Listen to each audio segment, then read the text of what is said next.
Choosing Love by ginnyrules27, Chapter 31. Mal sighed as she looked at the letter in her hands. It was the first time someone on her crew had reached out to her now that she was in Oridon, but she knew the handwriting well. The letter had come in from the goblins from Henry. She had to wonder if there had been a request for the letter to be expedited, considering how quickly it had arrived. Mal, I'm sorry to have to write this, but I can't think of anything else. There was a bad stampede at the barge a week ago. I know we're used to stampedes at the delivery barges, but this one seemed to be even worse than normal. Let's just say the hyenas ate well that day, as well as the lions and tigers, we're assuming. Little did we know that Ryan's sister was at the barge. Mal, she didn't make it. Ryan's had a rough time of it, understandably so. I know it's only been a week, but I'm worried about him. So CJ. I'd hate for you to come here, but you might be the only one he'll listen to. Mal, I'm really worried. He's gone really quiet, and he doesn't talk to anyone except maybe CJ. And he doesn't spar with anyone. In fact, I don't think he's left the crew's quarters except to eat and relieve himself. Even if it's just for an hour, you might be able to get through to him when we could not. Henry. Is everything okay? Ben asked as he knocked on the doorframe of her room. No, Mal sighed as she shook her head. She'd wonder what he was doing there at a later date. For now, she was just happy he was there. What's wrong? You remember Ryan? The boy you met when you came down to the Isle with us? Brown hair, green eyes, red shirt? Ben asked as he walked in. Yeah, I remember. He lost his sister in a stampede at the food delivery barge last week. Mal sighed softly. None of us even knew he had a sister, though. We did suspect something. He'd sneak off the ship with food and sometimes even clothing that we kept on board, in case we had any new members or a gangless kid needed some help. Ben didn't say anything, but just sat down next to her and rubbed her shoulder. I thought things were doing better on the Isle. They are, Mal nodded. But people must not trust the food barges will stay as good as they've been or something. People getting crushed on the food delivery day isn't anything new. But it's the first time any of the crew had an ally be affected. For it to be family... You should go to him, Ben said softly. Ben, I can't just drop everything and go to the Isle. Mal sighed. As much as I want to help Ryan, we're coming down to the wire with Cotillion. It's next week. What if someone needs me? Jane can handle the stuff for a couple of hours, Ben said gently. Right now, Ryan needs a friendly face. A different friendly face, since I'm sure Henry and the others are pretty friendly to Ryan right now. Mal nodded, though she bit her lip in thought. It would be a good idea, the more she thought about it. She was one of the captains, after all. And if there was anyone who could help Ryan, it'd be her. Who better than the daughter of the god of the dead, after all? All right, Mal said softly. Besides, from Henry's note, Ryan's in a bad place. He's not even sparring with CJ of all people, and those two are usually sparring partners. Well then, let's go, Ben said. Give me 5 minutes to grab... Ben, no! You're the king! You can't just go gallivanting to the Isle every time something happens! Mal stated as she stood up. Mal, Ryan's your friend, Ben said. Why wouldn't I want to be there to help you if I can? You did hear me say that you're the king? What good is being king if I can't help people who need it? And if someone on the Isle captures you because they realise who you are? Ben, the last thing I want is for you to get hurt. Ben sighed as he sat down on the edge of Mal's bed. It's a risk I'm willing to take. Mal, I've been in Ryan's place. Maybe not exactly the same, but I do know what it feels like to lose a sister. It was Mal's turn to sigh as she sat down next to Ben, gently resting a hand on his shoulder. I know I was only 3 when it happened, but I still miss her, Ben whispered. The one thing that I think always hurt the most, now that I'm older and can really process it, is not being able to say goodbye. Mal paused as an idea began to form in her head. Saying goodbye. She might be able to help with that. Or at the very least, she knew a guy who could help with that. She'd have to ask him, but her dad was usually okay with helping out the kids of her crew, if he could. though this may be where he drew the line. Get your jacket, Ben, she said softly, and Ben looked over at her. I'm coming? Well, I wouldn't want you to wear the jacket around Oridon, after all. Mal chuckled as she stood up once again and put her jacket on. Ben smiled slightly and kissed her forehead, before rushing out to grab his Isle jacket and beanie. At some point, he knew he wouldn't be able to rush off to the Isle, but if he could do it now, he'd be happy to. Where are you rushing off to? Akio asked as Ben burst into his dorm. Why are you in here? Looking for you. This is your room, isn't it? Why are you looking for me? Amira and I were going to ask you if you wanted to play a pick-up game of tourney. The other guys are down for it, and are down at the field. Ben bit his lip and slipped his jacket on. Sorry, dude. As much as I would love to do that, there's an Isle emergency. You know, if you want to be alone with Mal, you can just say so. Akio chuckled as he got up and clasped a hand on Ben's shoulder. You don't have to come up with a code word to do so. Ben shook his head. Well, I mean, I'll be with Mal, but it truly is an Isle emergency. What happened? Akio asked, his tone growing serious as he looked over at Ben. There had never been a moment where Ben was more grateful that Akio had grown close to the VKs as of now. He explained everything that happened, and Akio nodded. I'll let Amir, Jay, and Carlos know, he said, and Emma, just in the off chance something happens where we'll need the king. Now go! Thanks, dude. Ben nodded as he ran back to Mal's room. Meanwhile, Mal had already gotten changed into her Isle garb and was in the process of reaching out to her father to see about getting her idea underway. Dad? Yeah, Molly? You got a sec? For you? Always. What's up? Mal sighed. If I were to come by the underworld with someone... You know when I said you were grounded for going to the docks the last time you were here? I didn't mean you had to come back here, Hades told her. Besides, your mother has already informed me that so she can monitor your grounding over there. That's not why I'm asking, Mal said, rolling her eyes. Neither one of her parents had been particularly thrilled that she had gone to the ship, even though she had been completely safe. Between the crew, Harry, Uma, and Ben, there was no way she could have drowned. Plus, the last time Freddie had been able to go to the docks was when she was 9 anyway. The rats enjoyed chasing him off, and 9 times out of 10, it resulted in a fight between the rats and the angels anyway. Dad, I'm sure you know there was a bad stampede at the barge a week ago. Oh yeah, we were busy weighing souls that day. Most of them went either to Tartarus or the Asphodel Meadows. Did any go to Elysium? I think a couple did. Why do you want to know, Mal?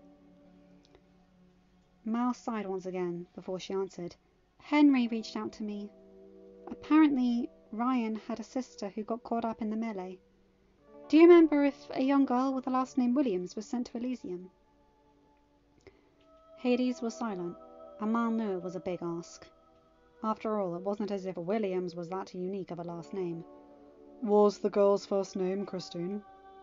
I'm going to say yes, only because I don't truly know. Henry didn't say in his letter. Well, we're assuming that this is Ryan's sister. You'll be happy to know she did go to Elysium. But I don't know how much good that'll do him, Mal, if the grief is still fresh. Ben, he said it might be a good thing if Ryan had the chance to say goodbye. Mal, you know mortals can't stay in the underworld proper for very long. The only reason your friends were able to stay the night in their guest rooms was because that was in the living quarters. I know, Dad, but even half an hour with his sister would be better than nothing. Henry said Ryan's really down, and I don't blame him. It can't be easy losing his sister. Something tells me you're wanting more than just having me let your crewmate into Elysium. Would Ben be able to join him too? Why in the world would I? When Ben was 3, Belle miscarried, Mal said, quickly to stave off a lecture from her father. Ben never really got to say goodbye, considering he was, 3. But he's done so much for me, Dad. And what could it hurt? I don't exactly have any other friends who have dead loved ones. Jay and Harry? Jay's made peace with his mum's death, considering how many years it's been. As for Harry, I honestly think being here in Oridon has done more for him in terms of that than seeing his mother would. Besides, unlike Ryan's sister and Ben's sister, there's no guarantee that Mila's in Elysium. Oh, she is. She is? Her only true crime in life, well, besides being a shrew of a woman, was leaving her first husband for Hook. But she loved her children. Anyone could see that. But that's neither here nor there. Mally, if you're serious about this, bring them. But they get half an hour only. I'm not going to be the one who gets their King of Oridon stuck in the underworld. Deal, Dad. And hey, while they're in there, we can finally have some time together, since I won't have to rush off. That's music to every father's ears. Mal grinned as she entered the chat just as Ben walked through the door. Ready? Sure am, Mal nodded. The two of them scurried to the garage, where they opted to share Ben's scooter rather than a limo. There was no real point, considering it was just the two of them. Mal couldn't help but grin as they crossed over the bridge and hid the scooter. Oridon was great and all, but the Isle would always be her home. Captain and Mitchell on the gangplank! Bonnie cried from the crow's nest as Mal walked up. Mal! Henry grinned, walking over to greet her. Unless Mal was mistaken, there was almost an air of relief in his smile. No scouting run this time?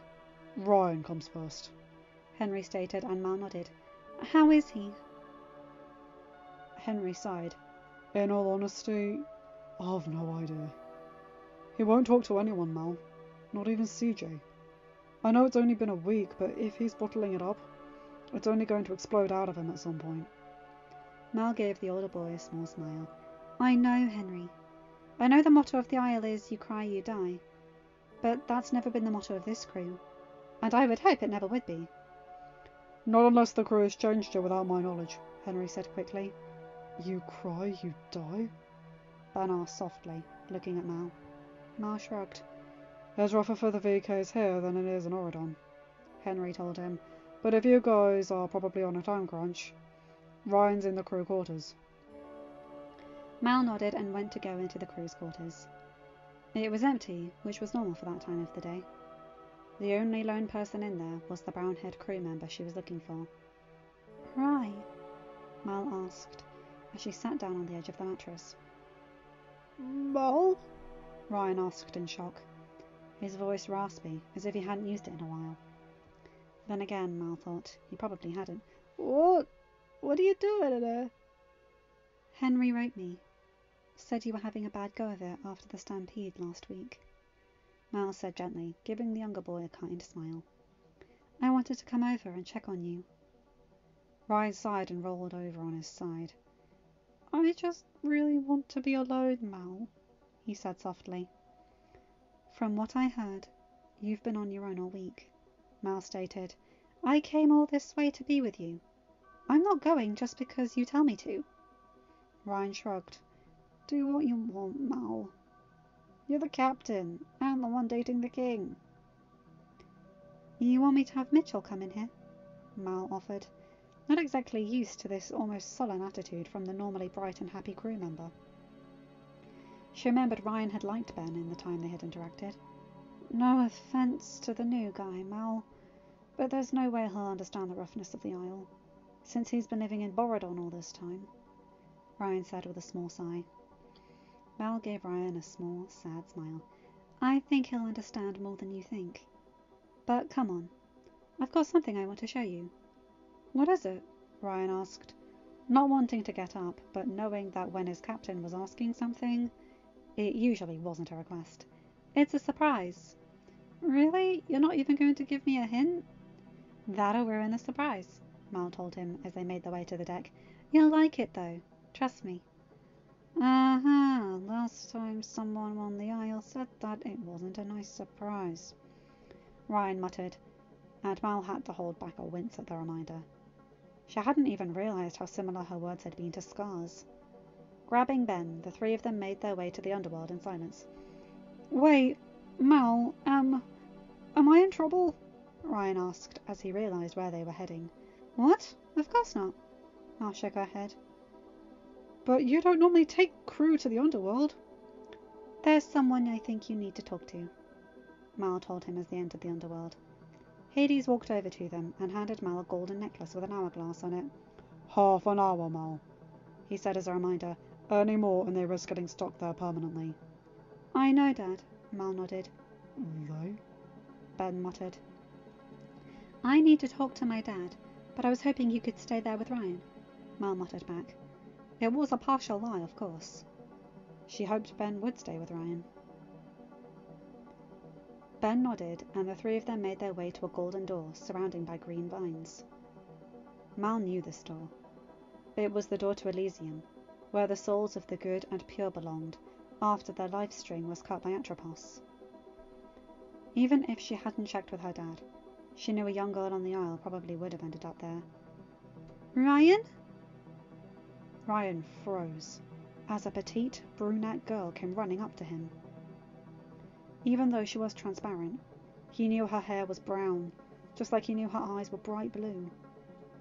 He knew his sister. Christy? Mal couldn't help but give a small, sad smile at the sight. I'll give you some privacy, Ryan. Mitchell will stay here in case you need someone, though. 30 minutes. He'll be okay. Ben said softly. I know. But that's not the only reason I want you to stay, Mal told him, her voice turning gentle as she led him a ways away from Ryan and Christy. Ben almost fainted at the sight. There, before him, was a teenage version of his mother. Someone he had never met, but somehow knew all his life. Abigail? Hey, Benji, she said with a small smile, keeping her voice as soft as possible to avoid Ryan from hearing. Ben, as if on autopilot, reached forward to hug her, but stumbled as he fell through her. Transparent, remember? Abigail said sadly as Ben righted himself. Mal slipped out of the underworld to give both brothers a private moment with their sisters. I've missed you, Ben said softly. I know it's silly since I never really knew you. It's not silly, Ben, Abigail said gently. I've missed you and Mum and Dad too. But, Ben, I've been so proud to call you my brother. You took the crown before you needed to, so Dad could finally have a chance to grieve. Bringing the VK from the Isle is one of the best things I could think of. And don't think I didn't cheer when you finally got out of that horrid contract. It took some convincing, that's for sure. Ben gave a weak chuckle at that. Because you're unfortunately very stubborn, Abigail said softly. You're lucky that Mal's just as stubborn. She's good for you, Benji. Don't let her get away. I won't. Good, because if you do, I'll haunt you to make sure you realise what an idiot you were. Ben chuckled again and pulled out his phone. Do you know if photographs work down here? No one's ever tried, Abigail told him. Why? Mum's birthday's coming up. I was thinking I could. Abigail gave him a soft smile. Give it a try. If it works, I think Mum would love it more than books themselves. But only if you're in the photo too. Give Mum a photo of her 2 kids for the first time. Ben couldn't help but give a sad smile at that, as he nodded and flipped his camera into selfie mode. Crouching down to get to Abigail's height, he smiled as he took the photo and crossed his fingers that it would turn out well. Or at all. While Ben was checking on that, on the other side of Elysium, Ryan was still staring in shock at the sight of his little sister. Hey, Ryan, Christy said gently, and tears began to prickle in the corners of Ryan's eyes at the sound of her voice. Oh no! No more tears! Please, Ryan, you've cried enough over me. It wasn't your fault. The last thing I told you was to stay away from Freddy, Ryan said softly. I could have gotten the food from the barge. I'm older. It'd have been better if I'd gone. I was smaller. I thought it'd work in my favour, Christy shrugged. I'd lived more, Christy. If I'd have gotten crushed, it wouldn't have... Ryan! Don't you ever say that again! It was my choice to get the food. It was my choice to talk to Freddy. And it was not your fault. Don't you know that Dad would have been devastated if anything had happened to you? Ryan sighed. Their father had been in a right state for the past week, ever since Christy died. Henry had been the one to tell him, since he was acting captain and Ryan was in his crew. Not to mention Derek and Henry, Christy added, continuing on her tangent. Plus, I'm pretty sure CJ would come here and kick your butt for getting yourself killed. But nothing, Ryan, Christy said firmly. I know I'm the younger sibling here, but you need to start living again. Lying on your bunk in the crew's quarters is only going to make people worried about you. You have a chance to get off the island at some point. For both of us, okay? Ryan nodded softly, roughly wiping away the tears that had begun to well in the corners of his eyes. He wasn't going to let them fall. Like Christy said, he had cried enough already. I miss you though, so much. I miss you too. But how about you turn that grief into motivation into kicking Freddy's butt? Christy suggested, sighing and shaking her head. He's not that good of an ally as I thought, if he's not even going to help me as I got crushed. Wait, he was there? Ryan asked in shock before his fists started to clench in rage. I saw a glimpse of him, Christy shrugged, but it was really hard to make out. Ryan clenched his jaw. Freddy had been there, had watched as Christy had been crushed and done nothing. Ryan didn't even care that Freddy had been in their territory. He was going to answer for letting his sister die. Ryan? Mal's voice said softly. Christy sighed. Looks like our time is up. But just remember, I'll always be with you. Whenever you feel the need to do something stupid, just listen to the little voice telling you not to. Ryan chuckled, the feeling of foreign one after a week of almost soul-destroying despair. That didn't mean he was completely back to his usual self, but he was starting the path back. Thanks, Mal, he said softly, as the three of them walked out of Elysium. Don't mention it, Rye, Mal told him, the golden door closing firmly behind them, as they made their way out of the underworld, and for two of the three of them, off the Isle. End of chapter. Hi guys, hope you enjoyed that one, because oh my god, that's beautiful. Not only does she take Ben there to see Abigail, she takes Ryan there for Christy as well. Oh my god, I'm crying. If I had a chance to say that to a few people I've loved who've died. Oh god. Gramps, Grandad, Alison. Oh god, sorry. I had someone who was like a fairy godmother to me, and she died a few months ago, and it still hurts so much. But I did get a chance to say goodbye to her, but I don't know, I can't remember if I did for my grandfathers.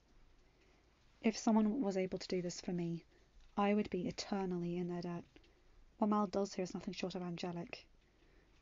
Anyway, you guys know the drill. Like, comment and subscribe, and hit that bell to get notified whenever I upload a new video. Have a good day, night, or whatever time zone you're in. Bye my guys, gals, and non-binary pals. I'll see you in another video. Take care.